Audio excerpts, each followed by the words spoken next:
खोली रे जय माता के बोल। मन के किवड़िया खोली रे जय माता के बोल। जय माता के बोल रे जय बंजारी बोल। जय माता के बोल रे जय बंजारी बोल। मन के किवड़िया खोली रे जय माता के बोल। मन के किवड़िया खोली रे जय माता के बोल।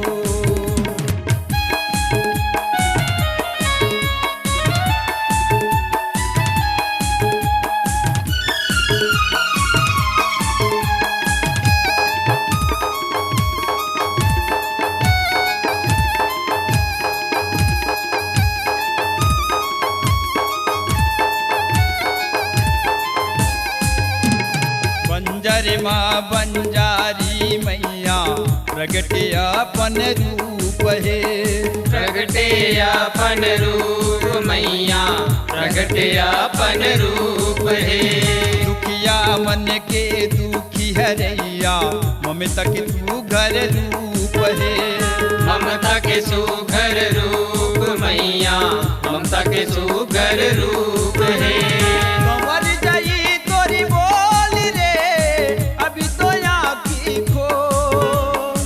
कंवर जाई तोरी बोल रे अभी तो आँखी खो। मन के किवड़िया खोली रे जय माता के बोल।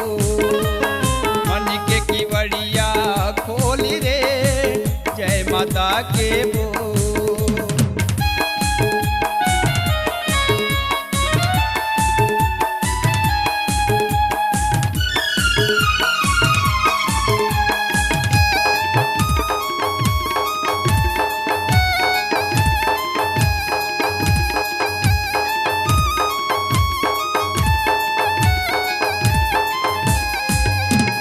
बंजर माते डेरा डारे हे माता बंजारी। हे माता बंजारी मैया हे माता बंजारी। मन चाहे ये फल देवैया आयन तोरी दुआरी।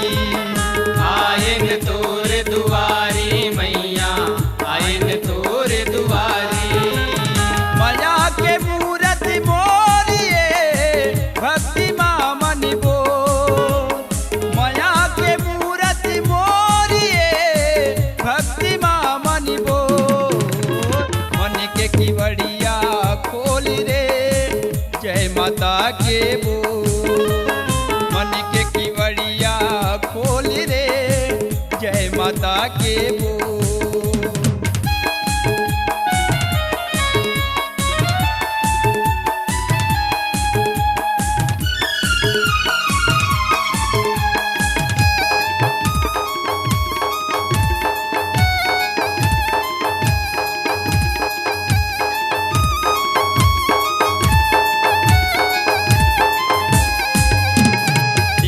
भुवन माँ गूंजे मैया तोरे जय जयकारिये। तोरे जय जयकार मैया तोरे जय जयकार। आठी भुजा के रूपी है कर दुर्गा के अवतारिये। दुर्गा के अवतार मैया दुर्गा के अवतार है। हाथ लया पन जोड़ रे नैना के पटी खोल। हाथ लया पन जोड़ रे नैना के पटी खोल। मन के किवड़िया खोली रे जय माता के बोल। मन के किवड़िया खोली रे जय माता के बोल। जय माता के बोलिए जय माता के बोल। जय माता के बोलिए जय माता के बोल। मन के किवड़िया खोली रे जय माता के बोल। मन के किवड़िया खोली रे जय माता के बोल।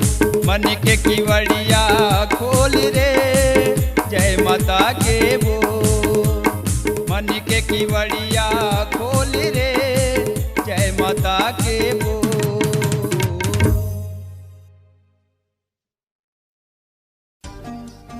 नमस्कार, कृष्णांजलि स्टूडियो विश्रामपुर आप सबका हार्दिक अभिनंदन करती है। छत्तीसगढ़ी गीत, हिंदी ट्रैक या विज्ञापन रिकॉर्डिंग हेतु संपर्क करें श्री सुरेंद्र निषाद जी, विश्रामपुर,